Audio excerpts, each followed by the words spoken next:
Hello. There we go. Hello, everyone. Welcome Hello. to our Friday edition of a Hypertellurians live stream. I have no idea if there's people in the chats, but if you are here, welcome. We're very glad you could join this particular event. So I'll give a quick introduction to myself, and then I'll let our illustrious guests introduce themselves as well. So my name is Kara. I'll be your MC for the evening. I am an American that's been living in Berlin, and I've been helping out Frank with Hypertellurians and a couple of other things for 4 or 5 years now. It's been a long time. Sounds about right. With that introduction to myself, I'll toss it over to the man himself, Frank. So who are you? I honestly thought you were going to go to Diogo there after you said the man himself, because much smaller fry in comparison. I also live in Berlin. Moved here about 5 years ago and decided I needed to make role-playing games, because why not? I write and publish, and by publish I mean wrangling all of the admin together and the wonderful artists. That's actually the thing that makes that is the most fun, like receiving art and sketches and stuff. And then the other stuff that's a little bit more work: ISBN numbers, printers, paper, Kickstarters, and so on. That's enough about me, I think. Okay. We'll go to the other man himself then, Diogo. If you'd like to give a quick introduction of who you are and what brings you to this internet meeting tonight. Oh, hi everyone. My name is Diogo Nogueira. I'm a game designer and artist from Brazil, and I started making games in 2016 because I got in contact with the DIY and zine culture, especially around Dungeon Crawl Classics, which is still one of my favorite games of all time, and I started making my own stuff because I saw a lot of people like me. They're inside their homes and doing stuff by themselves and zines and just trying to make something and contributing to the community. And I follow suit. And today I have a publisher called Old School Publishing, and I make games, I make adventures, and I work with other creators too, like Frank. And I worked on this book doing some weird dungeons and maps and experimenting with different ways you can make a dungeon that isn't just like stony corridors and orcs guarding pies, you know. It's a nice old school reference there. Yeah, I'm a, like an old school aficionado, you know, like the OSR and all these games. So yeah. All right, I'm starting to see how you and Frank became acquainted. So then on to Katie. So what brings you here to our internet meeting tonight? Hi, I am a freelance illustrator. So I provided illustrations for the Book of Cloaks. I've been freelancing for a couple of years now. That's pretty much me. I do art. Hello. Fantastic. I'm always impressed by people who can do art. I dabbled with it as I was a kid and never got the patience to be able to get good. I got good enough to do doodles, and just it's impressive the talent and dedication that goes into taking it those further steps. So Impressive or foolish. There's a fine line. it can be both. It's fine. So I'll announce now that it's fine for it to be both, because my word has weight in this particular event. Excellent. Yeah. So you actually have already covered my sort of follow-up question, which is how did you get involved with this project? So I'll toss it around a little bit and go to Frank and ask him, how did you come up with this project? Also, what is it? Like, why are we having this meeting? I don't think That's a fair point, actually. Yeah. Yet. So it's a book called Capes and Cloaks and Cowls and a Park. It's another one of my signature names that just rolls off the tongue. And since I currently have braces in as well, this just makes it extra fun to pronounce.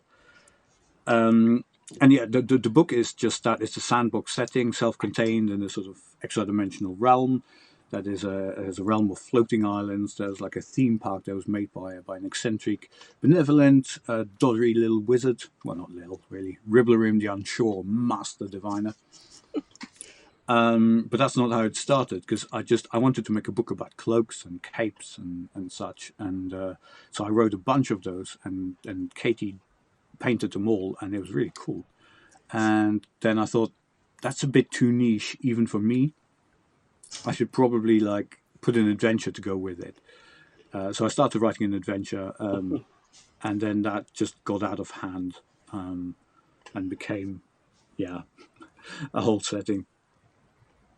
Okay, that's very cool. I'll have, I don't know if you noticed, but I have pulled out my cape from storage and I've displayed it in the back here.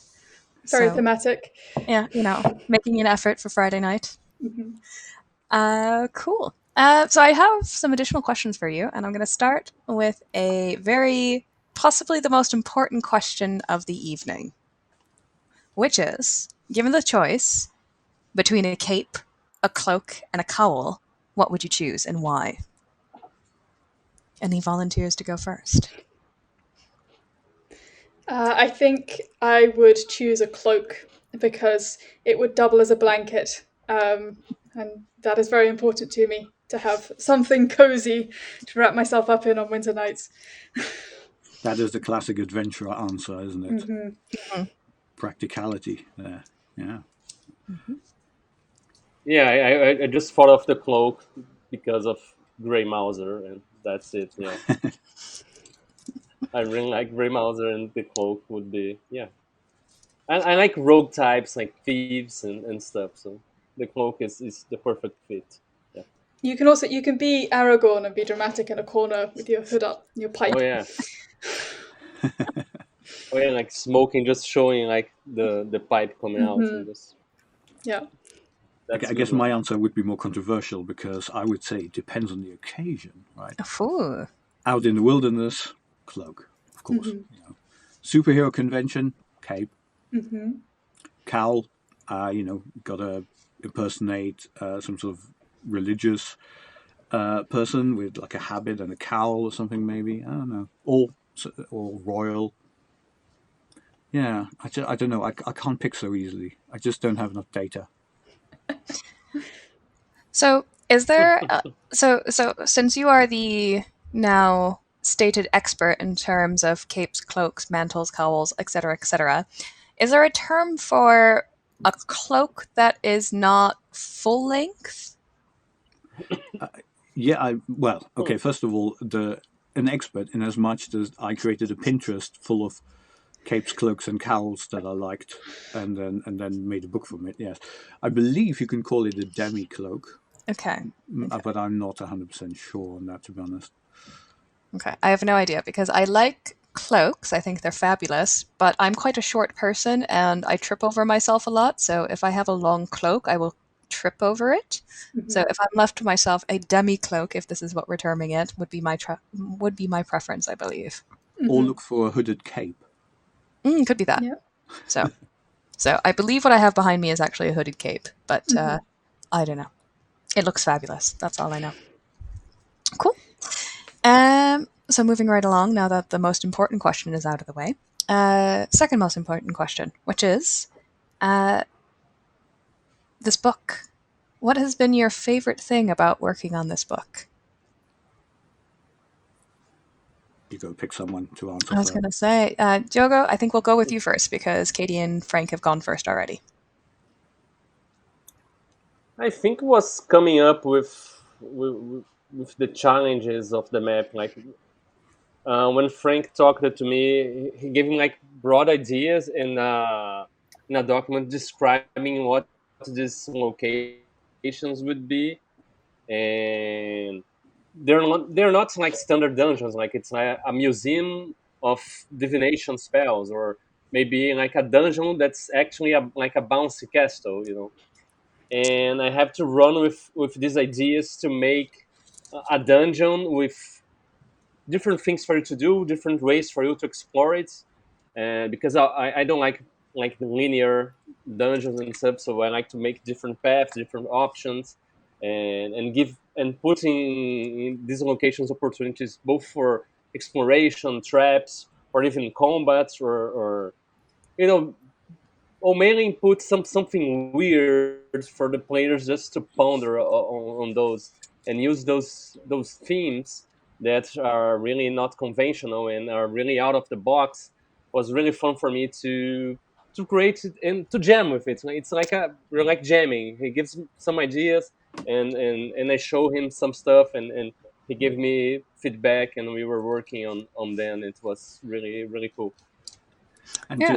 just to be clear about that, I gave him what in the industry is called creative freedom because I appreciate what he does, and not just because I was lazy. Oh yeah. Things we'll believe, definitely. They'll go into the category there. Diogo, you mentioned a bouncy castle. You're saying that in this Yeah. book there is a dungeon that is essentially a bouncy castle. Yeah, like a giant bounce castle because it's a dungeon. You can explore it and you can jump around and it can pop up and in some place there is like toxic gas inside the bouncing castle. So watch Okay. out. Watch out where you jump. Yeah. Yeah, like 50 years ago, when this wizard's realm was still maintained well, it would have been perfectly safe. Nowadays, you've got to be a bit more careful. Is there an option for death by 1,000 tiny cuts of all like the bouncy couple of rubber that just sort of serrates your skin a bit?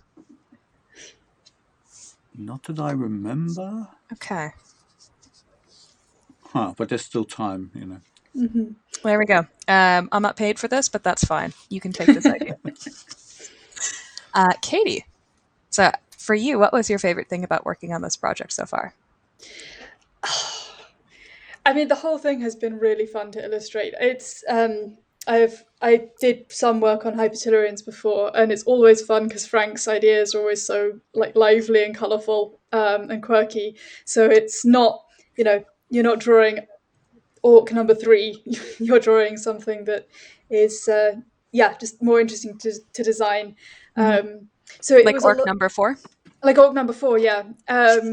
So it was a lot of fun coming up with the different designs for the cloaks based off, obviously the reference images that Frank gave me and the descriptions, and they're just taking that and trying to run with it and come up with different designs for each one. That was a lot of fun. And then obviously the extremely colourful cast of characters that I got to paint. I think, I don't know, Ribbler in the Unsure was a lot of fun to do his portrait of this doddery old wizard who looks completely harmless, and yet.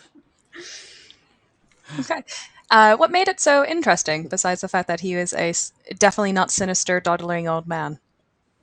I think it's just like with all of the characters, there's so much life to them, and these are concepts that I haven't gotten to draw before. It's pretty much where that lands. Yeah, no, that makes sense. Complete sense. Down to Frank then. So, your favorite part of the project so far? I mean, just for the record, Ribbler and Jan Shaw is a harmless character by himself. The fact that his creation is now super dangerous is, I mean, it's on him because he disappeared, but that was not his intention. My favorite part, which I already kind of mentioned, is seeing it illustrated. Writing it is a lot of fun, and then playtesting it, and then writing it some more based on the playtest. It is a really good cycle that I really enjoy, and throwing in stuff that came up in the playtest that wasn't in the book yet, throwing that in as well. But yeah, just saying, hey, I need a map of the chateau. Can you please do? Or I need a map of the love tunnel. Can you please do that for me? And then here's the sort of stuff that's in there, and then seeing a full map with giant faces and animatronic animals and stuff. That makes me smile every time. Yeah, it's truly something magical when you can hand a brief to somebody and they turn it into a visual representation of what you thought, and even more impressive when it actually matches what your thoughts were. So that's always a good thing. And now that they're finished with the work on my books, I can just highly recommend that anyone can do this. All you have to do is get in touch with these talented people and pay them money, and they will illustrate. Mm-hmm. Yes, the secret that the secret of getting your thoughts onto paper is to not do it yourself, but to pay people for it. Yeah. No, I tried doing it myself in my very first book, and that was not after like not having drawn in like 20 years. It was not so successful. But good effort. A for effort. B Moving along. minus. I'm sure you're talking about. You had another burning question ready. Burning questions is, what is the weirdest thing you've encountered while working on this project? Bouncy Castle is, I would say, unique, but not necessarily weird, if I can cast my judgment on that. But the weirdest thing you've come across in this project. Frank, you've not gone first in a while, so I'll give you this opportunity. Yeah, I can't think of any one weirdest thing, because the way I work is like I have this note file where I just jot down weird ideas as I get them, like throughout the day, and then when I write a project, I look through that, and most of the time it's just silly word plays, and then flesh them out. Sometimes it's a little bit something else, like the feign death potion wasn't actually mine. That one was from Dave, but it is one of my favorite. Feign death. The weirdest. I don't know. I can't think of anything that is the weirdest. I mean, it's all just silly, like wordplays, like a giant loom golem that hunts you, and the loom's fruits hunt you too. You know. Yeah, I don't know. I know. Oh, actually, one of the things that the funnest bits were like the summoning circle on the Island of Special Interest, which just has like a whole number of Easter eggs, essentially, or just references to movies that I like, or one particular movie actually. Yeah, and stuff like that. So yeah, I don't know. Can't say what the weirdest thing is. Okay. Katie, anything weird from your perspective? Yeah, one thing does stand out. The illustration that I did of the succubus and incubus, which I think is actually down in the corner of the overlay on the stream, trying to illustrate sexy cactus people was certainly one of the weirder things that I've had to visualize. It turned out to be a lot of fun. I really enjoyed that illustration, but it was a challenge. I will say, and this is not my regular leaning, but the blue guy looks hot. Mm-hmm. It's a very tiny image, actually, so I'm going to just lean forward a little bit and be slightly disappointed because that is teeny tiny on my screen.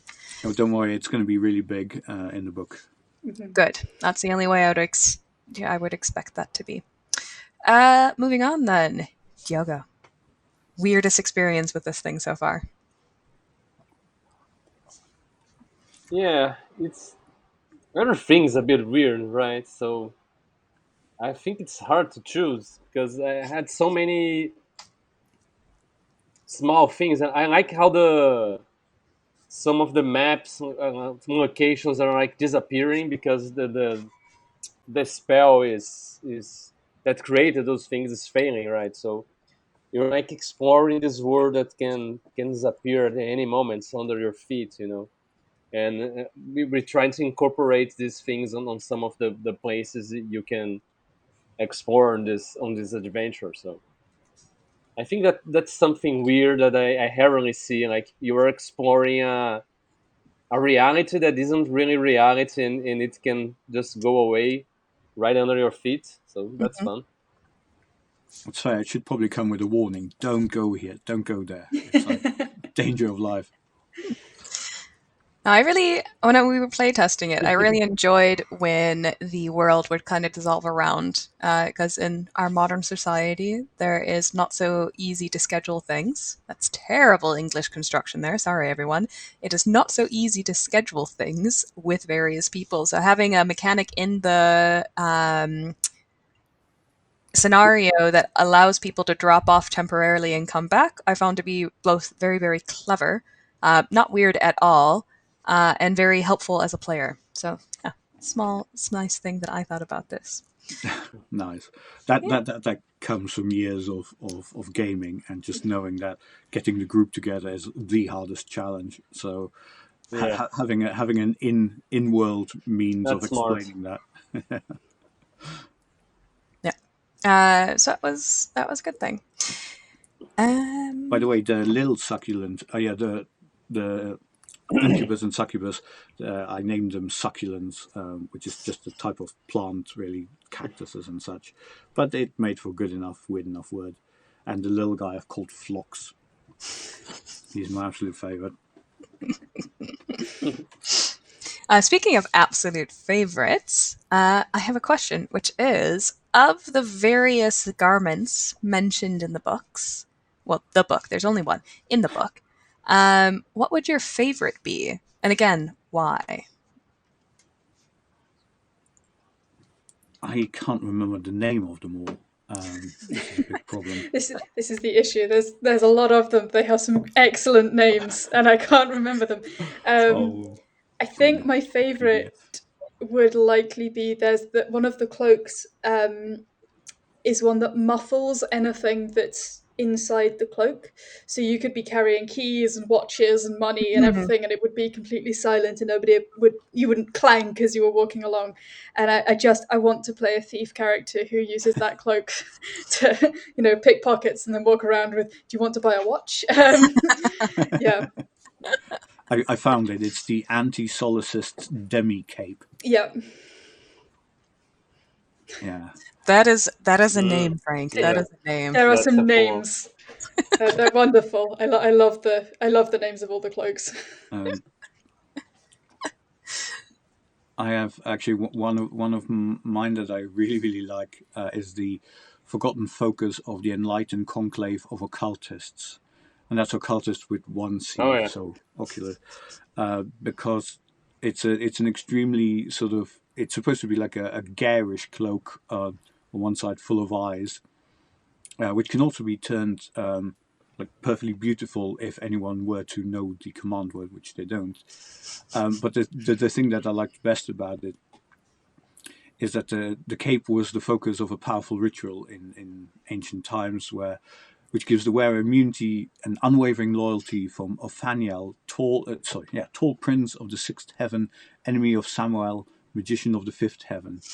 But naught but the demon remembers this, which may seem like, well, how's that ever going to come up? Or it's like, I just waiting to get the characters in a battle between demon and angel. It'd just be so much fun, yeah. And they go like, well, why is that? I said, well, pointing at the cape. But yeah, anyway, I quite like that. Mm-hmm.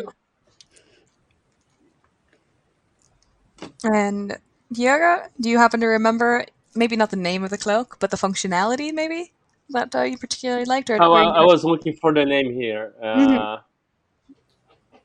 I like some of the simple ones, like the Telleric Shroud of the Special Transgressors that allows you to walk through the land of the dead, right? And there is one that's the wearer turns into like a projectile and can like basically fly, I guess, right?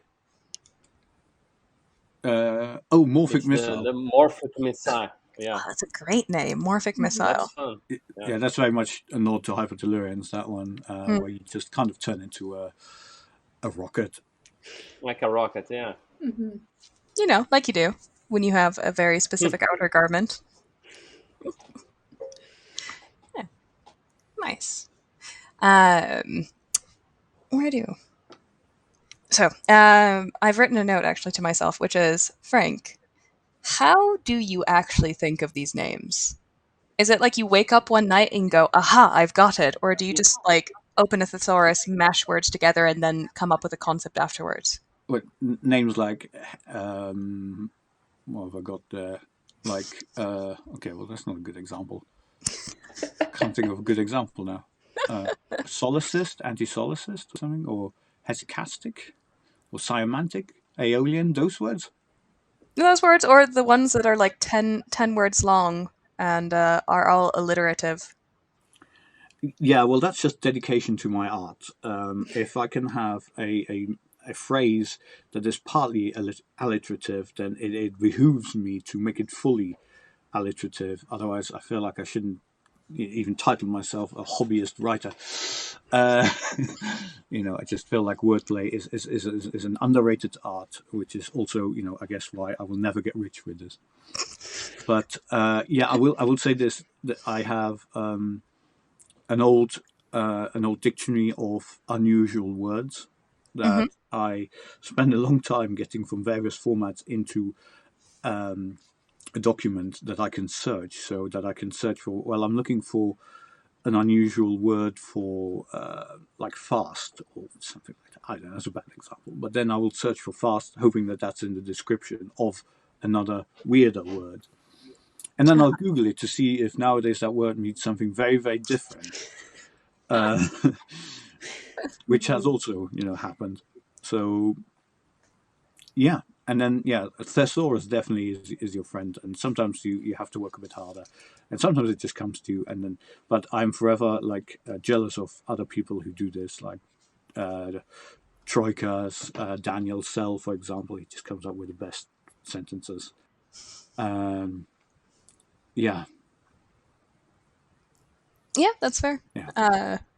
I would have expected a little bit more of you waking up in the middle of the night going, aha, I've got it, and then scribbling it down.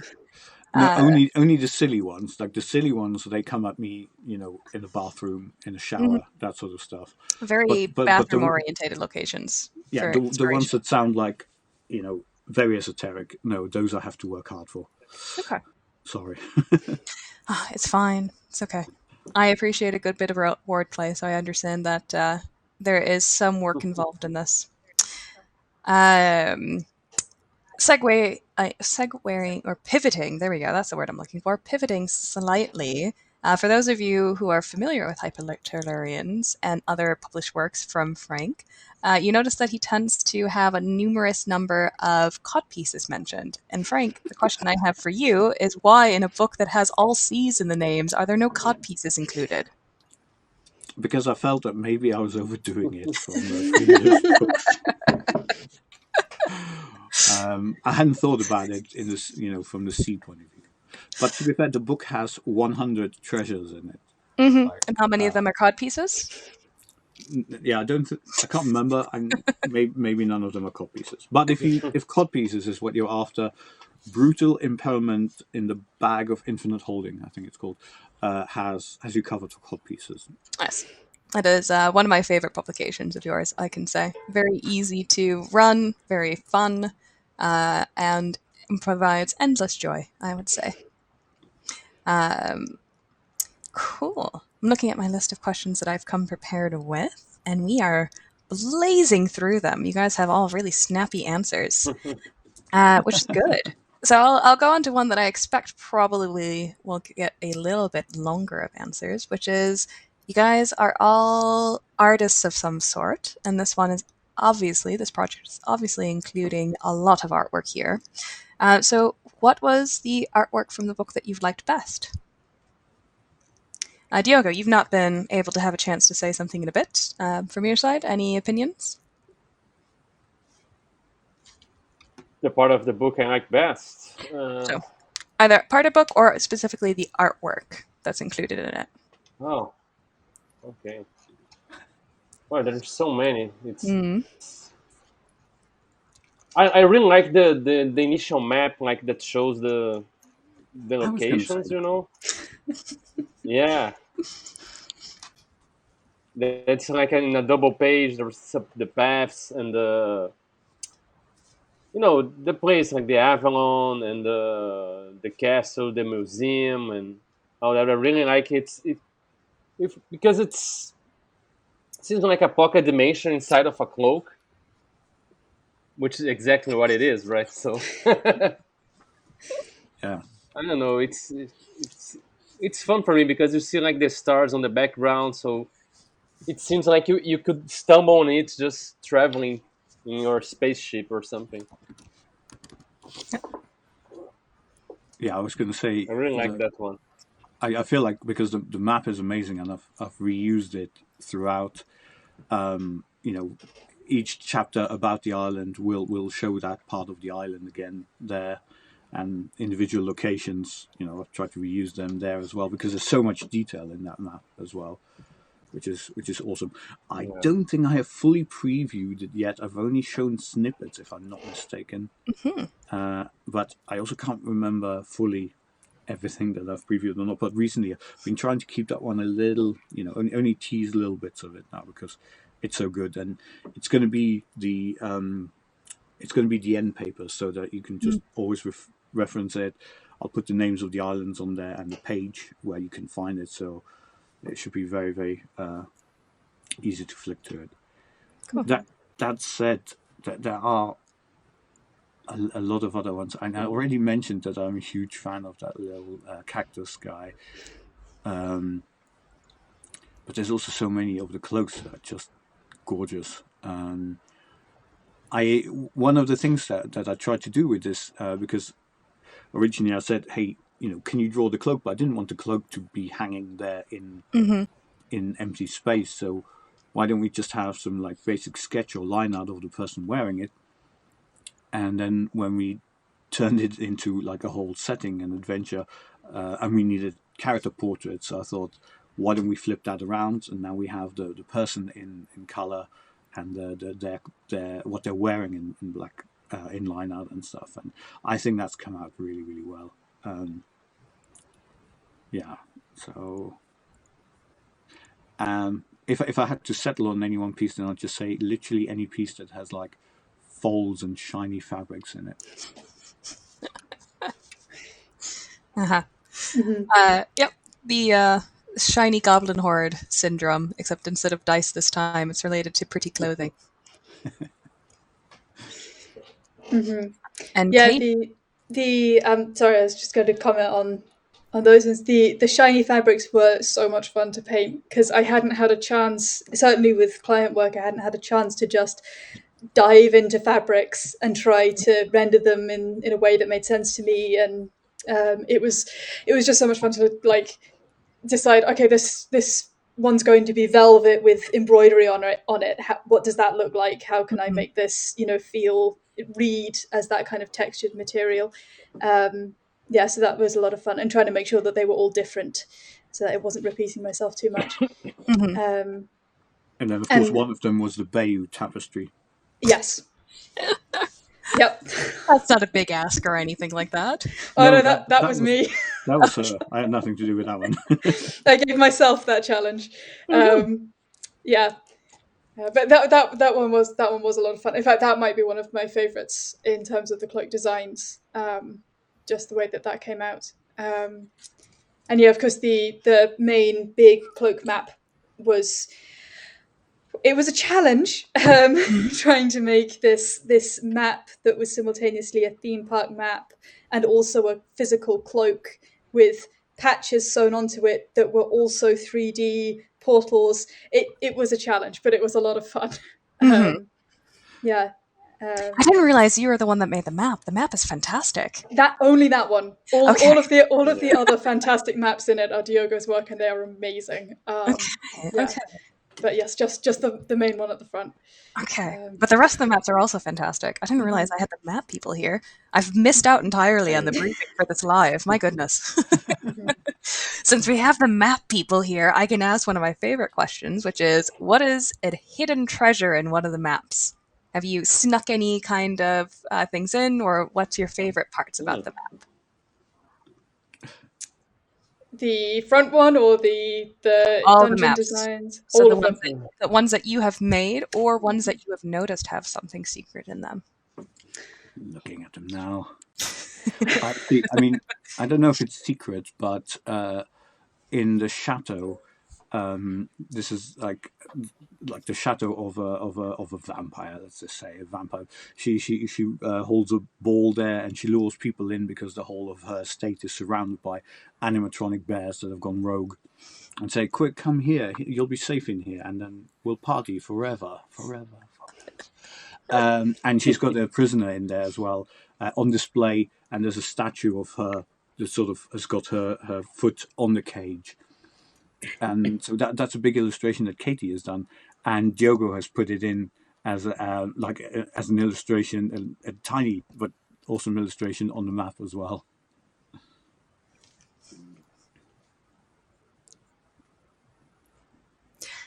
Why animatronic bears? I don't understand the question. Why not animatronic bears? I mean, there's a love tunnel with animatronic animals, and they've gone rogue. It's on the same island, so it checks out.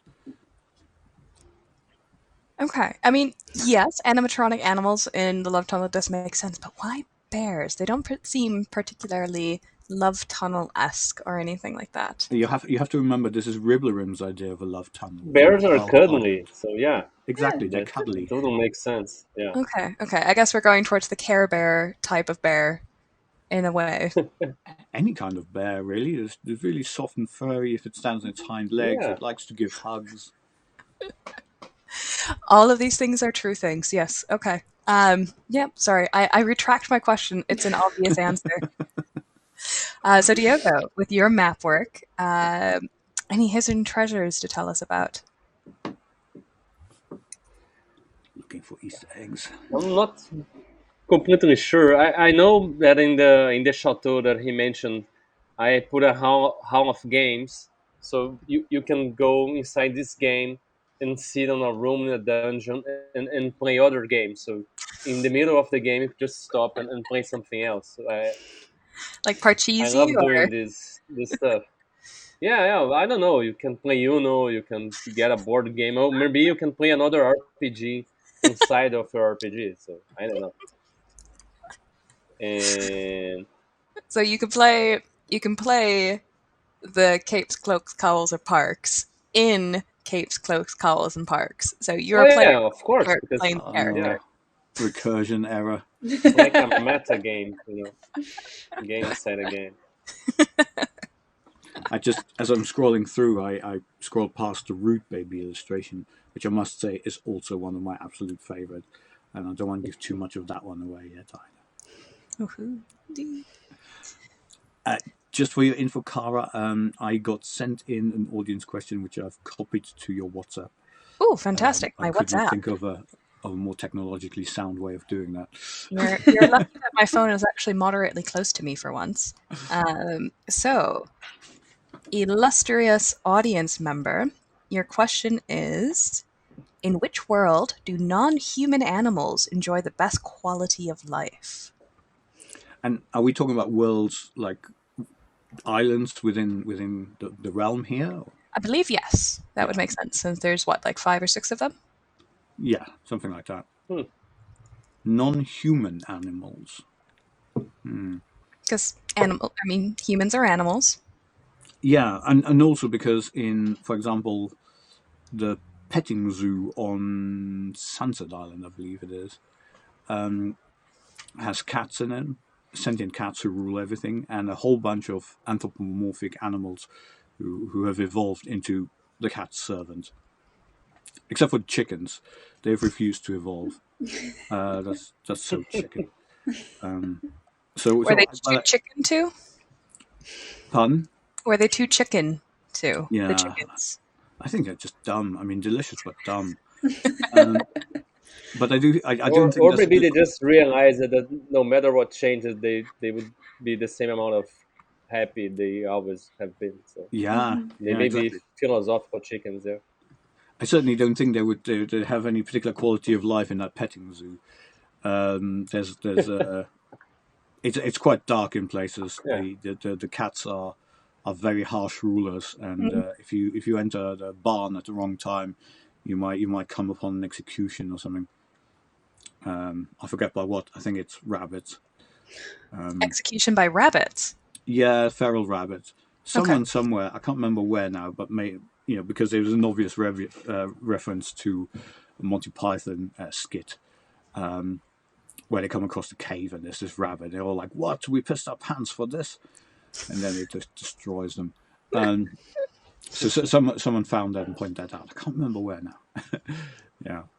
So, yeah, I don't know where else. Which one of the other islands has good quality of life for animals? I mean, Avalon, the the Arthurian island essentially has a large forest. That's not so bad. Yeah, that's okay. And it's also one of the ones that's less likely to explode at any given time.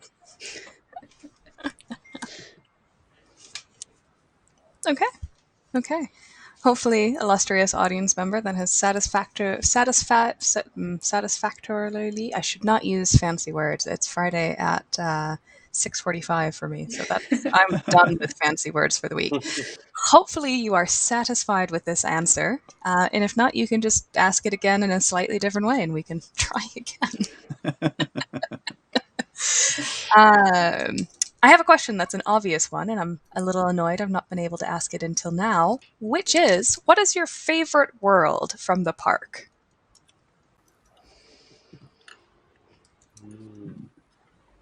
Difficult question. They're all really good, aren't they? Yeah. I would probably say the Island of Special Interest because I am a nerd at heart and it has a massive museum and a forbidden library, and that's me sorted for the foreseeable future.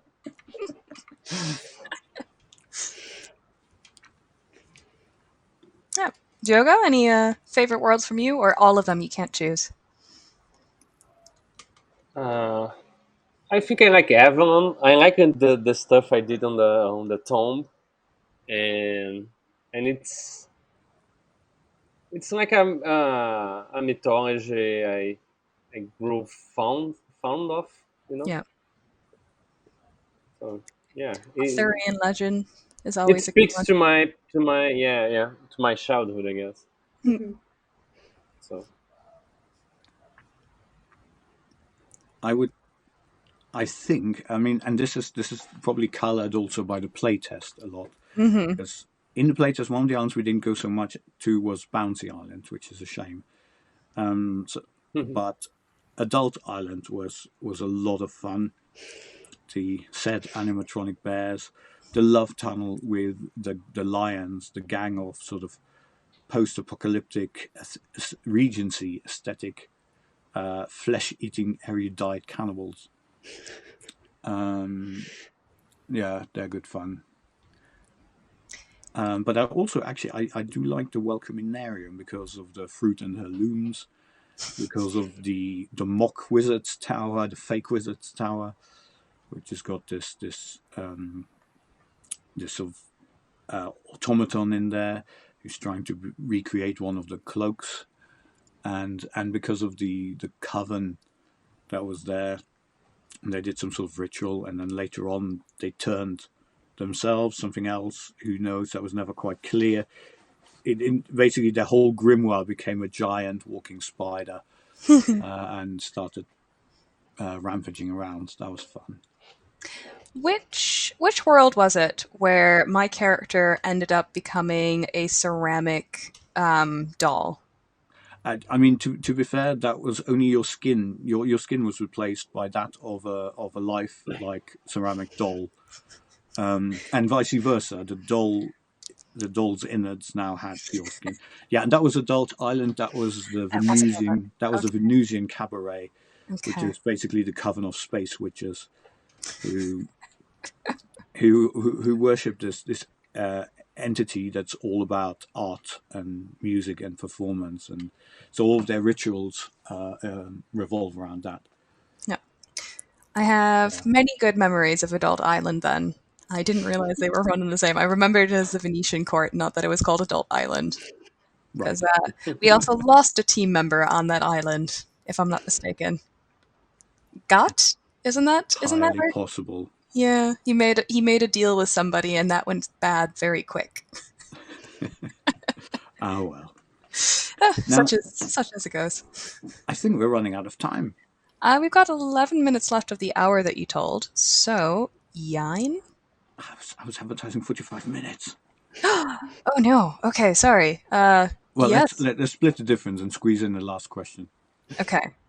Do we have any audience questions that we can squeeze in, or? I don't see one, but that may also be due to my setup, which is largely frozen. Okay. I don't have anything open, so I have no idea. So, as a final question to all of you all, I would like to ask if you had to describe the book to somebody in the shortest sentence you can make, how would you describe it? I mean, that's an exercise I've had to do many, many times. Yeah. So I'll hear other people's answers first. Mm-hmm. I think when I've been asked about it, I've mentioned I'm doing illustrations for something, and people ask me what's the project. I've usually ended up with some sort of Frankenstein sentence that runs along the lines of, well, it's a cloak, but also a theme park, but also an adventure, but also a series of very cool items that you can play. Mm-hmm. And that's roughly where I end up. That's a good one, yeah. I'm sure that Frank has a much, much smoother I way do of not. describing this. I really don't. It's one of the things I find the hardest. He's just scribbled down very quickly what you said so that he Have it in the next pitch meeting. I didn't, but honestly, I'm just going to listen to the recording and get it from Okay, there. that's very digital age of you. Diogo, do you want to take a stab, or are we just going to say Katie has brains? Yeah, that's pretty much it. I would describe it because when I post a lot of pictures of books that I like and that I have worked on, I would probably describe it like a mini sandbox setting for you to explore weird fantasy locations inspired by. It has a little bit of a whimsical adventure, It's kind of funny. It's tongue in cheek, but with weird fantasy, some bits of horror too, and and and just out of the box fantasy that you can explore and have fun and do something different from what you're used to. So Yeah, that's that's also what I would focus because that's the part I'm most attracted to. yeah. Probably, yeah. The only word I take umbrage with in that one is mini. Mini sandbox because it's taken. It seems like it's taken forever to finish writing. Oh yeah. Yeah. But I mean, I say mini because when people say setting, they imagine like Forgotten Realms and that gigantic with tons of, Yeah. realms I and always use stuff. the word self-contained, so it is Yeah, a collection of 6 islands with about 3 adventure sites each, roughly. yeah. It's because we say mini now and people imagine those pamphlet adventures. So it's getting ever so smaller. So we say mini. It's a compact setting, I guess, maybe. Yeah. Yeah. Compact is good. Yeah. Yeah. So I'm just going to go with the one that I put on the Kickstarter banner, which is a vanished wizard's ultra-dimensional theme park with sorcerer's cloth ears. Okay. Although I realise now that I say it out loud, it sounds like cloth ears, and I meant clothes ears. Seamstresses, tailors, dressmakers, needle pushers, garment makers, modists, couturiers, costumiers, that sort of stuff. Okay. All of those are very good definitions. Also very interesting to see where all three of you are focusing on based off of your backgrounds. So thank you. I also thank you for the time that you took today. I really enjoyed having a chat with all of you. I hope you have as well. Before we finish this off for the day, Frank, anything that you want to mention, advertise? Yeah, in fact, I'd like to let everyone have a go at plugging a thing of theirs. So obviously my thing is this book. It's on Kickstarter right now. There should be a link in the description, and you've probably also been staring at this link, like motocross.com/Kickstarter. So go and have a look. I have a very, very silly video on there because statistics said that projects with videos do a certain amount better. So no expense spared on that video for sure. But it's got a lot of preview art from Katie on there, which looks and from Diogo, all of which looks excellent. So yeah, Very cool. and also thank you everyone on this call for coming together at relatively short notice. Yeah. So plugs from Katie and Diogo, or? Anything you want to comment? Send Sure. people.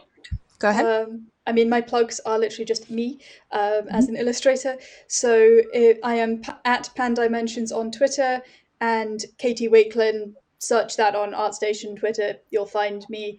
And yeah, I'm open for commissions. So if anybody wants art, I am available.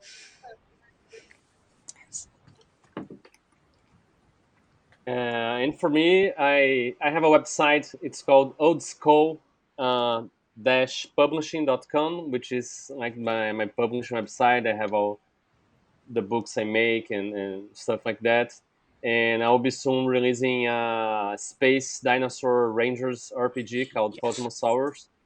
So stay tuned. We have like great art and great layout designers, and it's a fun game for you to play with your family. Inspired by 80s cartoons, that Dinosaurs cartoon, and some of the villains are like slime bankers. So bankers are villain in the game, and there is like a race of sentient vegetables that want to free all vegetables from the tyranny of vegetable eating sentients. So yeah. Sounds amazing.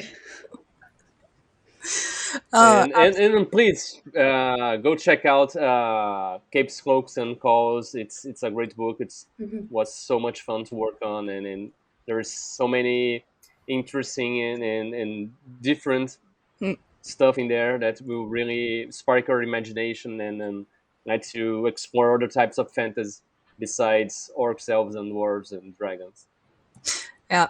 So my plug, I don't have anything personally because I'm not nearly creative enough for that. But as an avid player, I can say that Hypertellurians and Frank's creations are always a nice, refreshing break from the traditional fantasy. And I always find that no matter what group of people get together to play Hypertellurians, it always brings out a new dimension to the roleplay. Everybody gets a little bit more creative, a little bit more silly, and it's always a really good time. So I promote or I plug Hypertellurians and all the other books that Franks do. Thank you very much. So, with all of that, thank you again for joining, and maybe we can do this again sometime. All right. Thank you. Thank you. And with that, I'm going to the end slide. No.